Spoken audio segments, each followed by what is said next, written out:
afternoon. Now, 80 years, it's not every day that we are given the grace to witness the 80th anniversary of a hospital. So before anything else, I think it is proper that we should pause and think how blessed we are to be able to be here. Lucky, not because of chance, but lucky because of divine intervention. We consider ourselves blessed and graced to be part of the story of UST Hospital. And we thank the Lord for giving us this chance to be witnesses to this momentous occasion of the 80th anniversary of University of Santo Tomas Hospital. 80 years of healing, 80 years of teaching, 80 years of serving, 80 years of puso. When we assumed office, the world was in the middle of pandemic. The hospital corridors were quiet. The wards were empty. Bills were piling up. Manpower was low. Morale was even lower. We lost friends. We lost colleagues. We lost confidence. We lost certainty. And yet, here we are. So if you're going to ask me how we survived, I will not start by numbers or by buildings or by equipment. I will start with one word: puso. Because when everything else was weak, our hearts kept beating. When the hospital census was low, the heart kept pumping. When finances were tight, the heart kept circulating. When people were tired, the heart kept oxygenating faith. Medically speaking, we know that when the heart is under stress, it does not stop immediately. It compensates, it adapts, it increases its effort to sustain life. Ganun din po ang ginawa natin. Our difficulties became our resistance training. Our heartbreaks, they became our heartbeat. What once felt like near collapse became the very reason why we grew stronger. Today, as we celebrate 80 years, we do not merely say that we survived. We say we've expanded. We now have our cath lab that is fully operational. This is not merely a room with machines. This is a room where blocked arteries are opened, where lives are restored, where families are given second chances. And every time a coronary vessel is reopened, it is not just blood that flows. It is actually hope that is overflowing. Our brain lab now elevates our neurosurgical precision. It allows our surgeons to navigate the most delicate organ of the human body with accuracy and confidence. When you operate on the brain, you are not just handling tissue. You are handling identity, you're handling personality, memory, and most importantly, you are handling dreams. These are not just technological upgrades. These are statements that say, UST Hospital is ready, UST Hospital is capable, UST Hospital is advancing. To our medical staff, your expertise deserves world-class support. Hindi pwedeng world-class ang talento ninyo pero luma ang gamit natin. The hospital must rise up to your level. And we are doing exactly just that. One equipment at a time. Remember, we started with almost nothing. So kaunting pasensya pa po. We are and will always be a teaching hospital. And so we ask ourselves, why do some trainees hesitate to train with us despite the quality training? One reason identified among many would be financial limitations. And so we acted. Our interns now receive their monthly stipends. Our residents now receive almost double their stipends compared to when we first assumed office. Next in the pipelines, our fellows.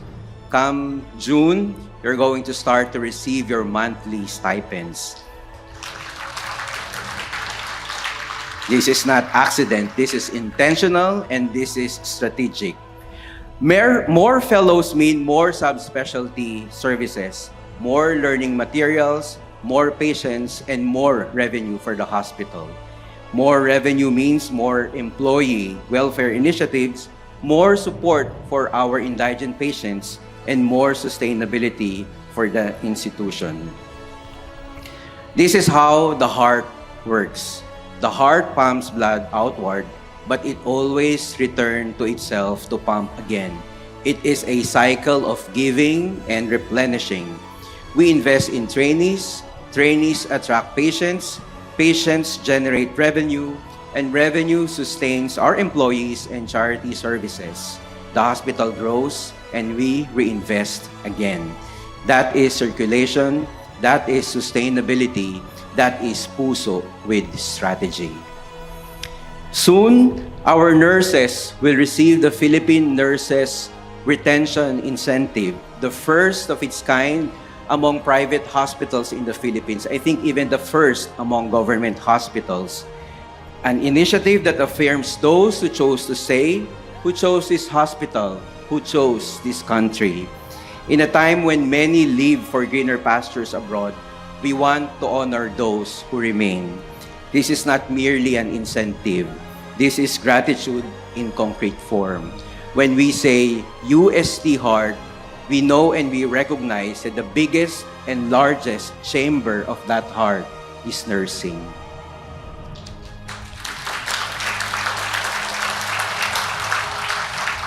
A healthy heart has rhythm. It is not chaotic. It is precise. That is what our accreditation efforts represent. We continue to uphold ISO standards, embedding risk-based thinking and process-based management in our daily operations. We have successfully completed multiple recertification and surveillance audits. This means we do not wait for problems to explode. We anticipate, we assess, we improve. And just so you know, all our training programs are actually accredited. And this morning, Dr. Lumitaw approached me and told me and reminded me that the ERC, the Ethics Regulatory Committee, has garnered or has gained its reaccreditation status for 3 years. We maintain full compliance with DOH standards. We are identified as a pioneer in our cancer institute. In fact, we are the leading cancer referral institute in the country. This is not a small recognition. This is national trust. We strengthen documentation, monitor claims, reduce denials, and aim to become a PhilHealth Center of Excellence. Financial sustainability is not greed. It is actually stewardship, and stewardship is a moral obligation. If the heart is the pump, technology is the nervous system. There was a time when everything was manual. Records were retrieved physically.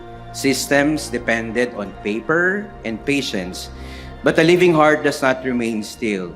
It adapts, it strengthens, it moves forward.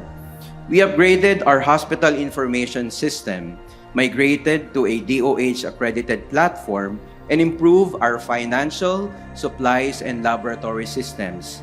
We implemented electronic queuing systems, barcode identification, QR-based feedback systems, streamlined admission and discharge processes, e-portal for our employees, institutional emails, automated workflows for permits and transactions.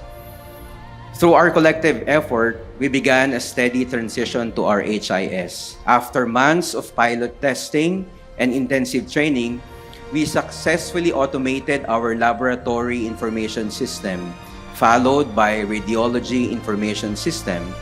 The electronic medical record is undergoing pilot implementation at our ACS, and if we are going to perfect it, it will be applied and rolled out in all the units of the hospital. And as promised, we have now implemented RIS-PACS integration, allowing secure, real-time access to imaging records and diagnostic results at our fingertips. Through authorized electronic devices with built-in safety and privacy safeguards. This transformation is not merely technological, it is purposeful. Stronger systems mean a steadier heartbeat for our patients. A connected platform means more coordinated care, Faster access means quicker response.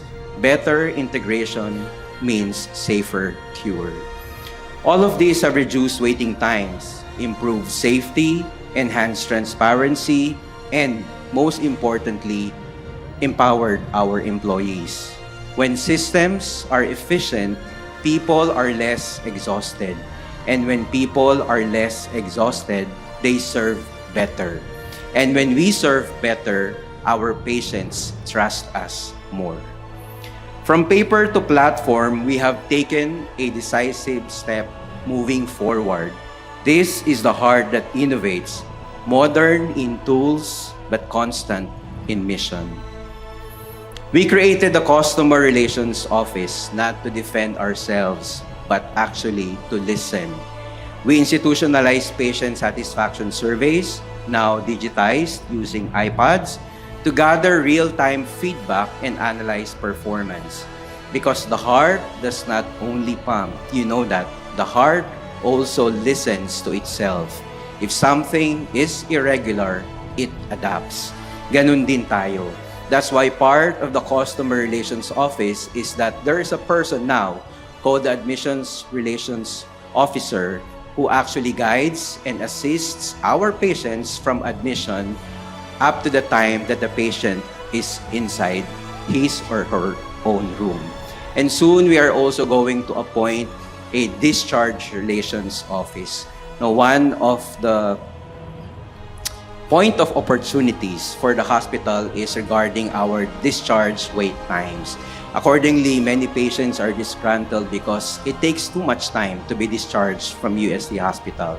And so soon we are going to appoint a Discharge Relations Officer whose main designation is to avoid or at least shorten the discharge time.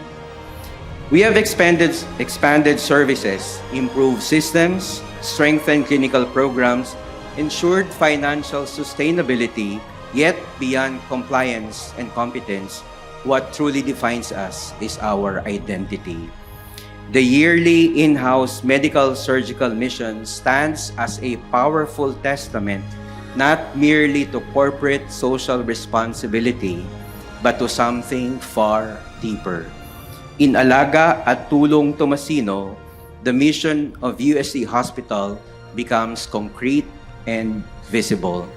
It is not simply articulated in vision statements. It is lived. It is experienced. At the same time, this mission gives rise to a beautiful expression of local bayanihan, where each one performs his role faithfully and dutifully without expectation of recognition or award. Every surgeon, nurse, dentist, volunteer medical staff contributes indispensably to the whole. Each act of service, whether seen or unseen, becomes part of a greater healing ministry. Through this collective generosity, Alaga at Tulong Tomasino has evolved into more than just a program.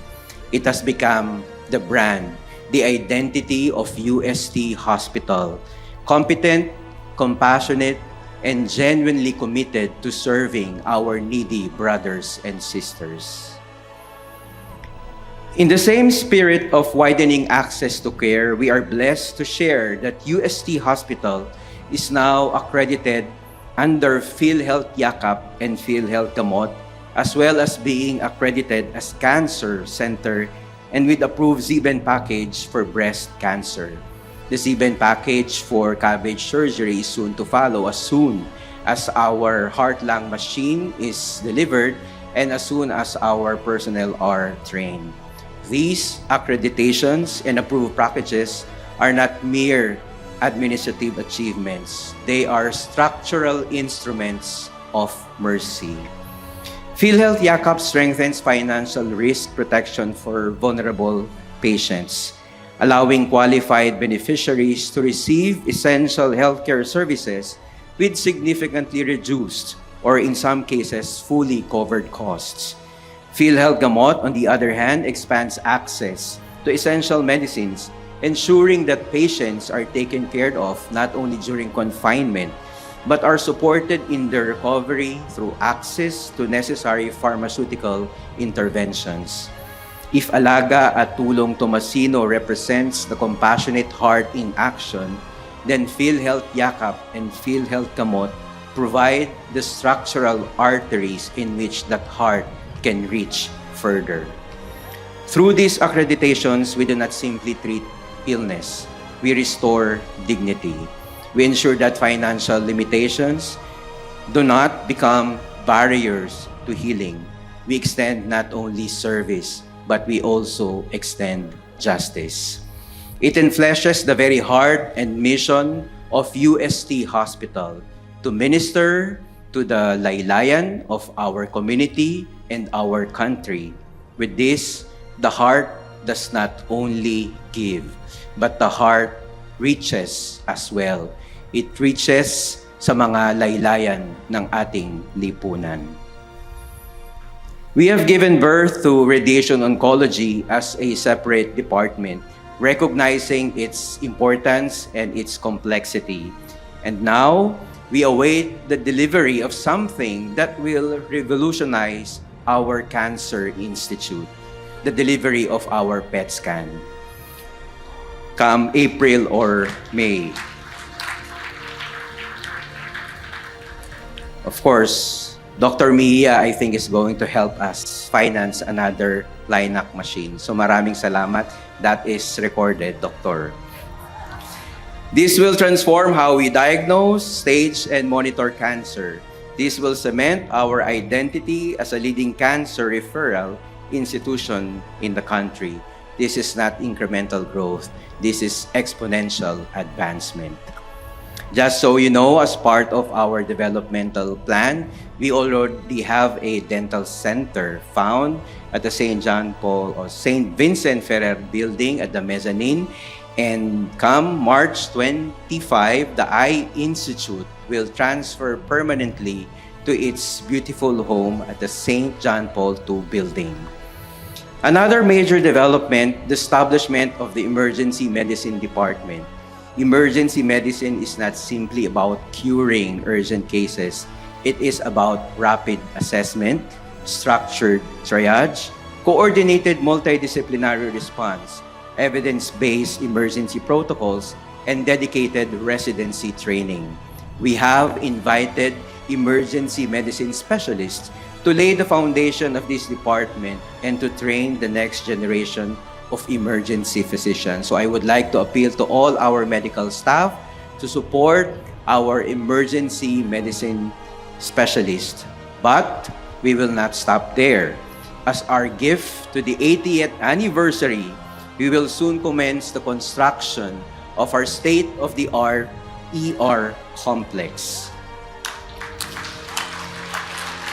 A modern facility that will cater to both our pay and clinical patients with proper zoning, advanced triage systems, efficient patient flow, and integrated diagnostics.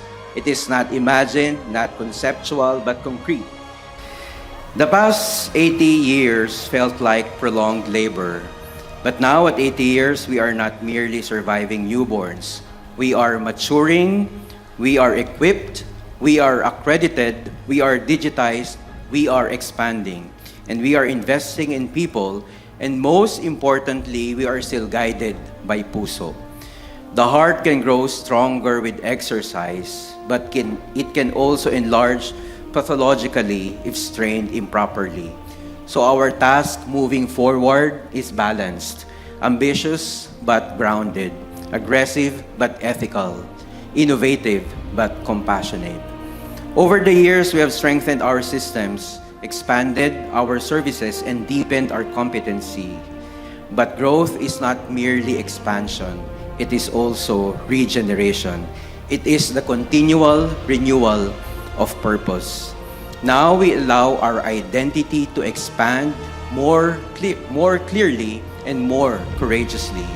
From being known simply as USTH, UST Heart, today we add something to our institutional language as a phrase that captures this direction. USTH, UST Heart, care beyond cure. So this is going to be our tagline moving forward. Because with this heart, it is not enough that we simply cure. We must also care. It is not enough that we treat disease. We must attend primarily, first and foremost, to the person. It is not enough that procedures are successful. We must ensure that dignity is preserved. Care beyond cure means we do not stop at discharge. We do not stop at surgical success. We do not stop at normalized laboratory values. We accompany, we explain, we reassure, we listen. To care embraces the whole person, body, mind, spirit, and most importantly, circumstance. This is the kind of heart that regenerates institutions. This is the kind of heart that supports our mission. A heart that expands impact beyond walls and beyond metrics. Through every ward round and every quiet act of compassion, we are slowly shaping an institution that does more than heal. We become a place that truly takes care of people. And so as we move forward, let us allow this heart to continue beating strongly within us. Because when the heart is strong, the whole body is strong as well. And when our heart remains aligned with our mission, then the future of UST Hospital will not only be sustainable, it will also be transformative. Before I close this address, I think a Thanksgiving note is in order. You know, the heart does not operate alone. The heart needs brain in order to guide it. It needs lungs to sustain it. It needs probably kidneys. Di pala probably. It needs kidneys to stabilize it. I thank the brains behind our strategies and systems, the lungs to sustain our missions day and night, the kidneys to protect our balance and integrity, the hands to heal, and the many unseen parts that keep this body moving. Because when every part fulfills its role faithfully, the whole body flourishes. So I would like to thank the directors of the hospital. Kindly please stand. And the assistant director. I thank the whole of the university represented by the Father Rector. I also would like our external donors, our USMAA and USMAA Foundation. Of course, our medical staff and our chairs. Kindly please stand. Lahat po, including the QMO and International Accreditation Team. Maraming salamat po. To our nursing staff, thank you. The largest and the biggest chamber of UST Heart. And of course, to our ancillary personnel and to all the employees of UST Hospital, from the departments, sections, and units. Together, we are one living body at University of Santo Tomas Hospital. And as long as this heart beats as one, we will continue to care beyond cure. 80 years ago, visionaries planted this institution through wars and crises and pandemics, and I'm quite sure of it, through criticisms. Through it all, the heart kept beating. And today, we inherit not just a hospital, we actually inherit a legacy. We do not know who among us will stand here at the 90th or 100th anniversary, but this we know, and I am bold enough to claim it. We have strengthened the heart. We expanded its chambers, we cleared its blockages, we improved its rhythm. And as long as there is puso, the University of Santo Tomas Hospital will continue to beat. Happy 80th anniversary, UST Hospital. From the deepest recesses of my heart, maraming salamat po sa inyong lahat.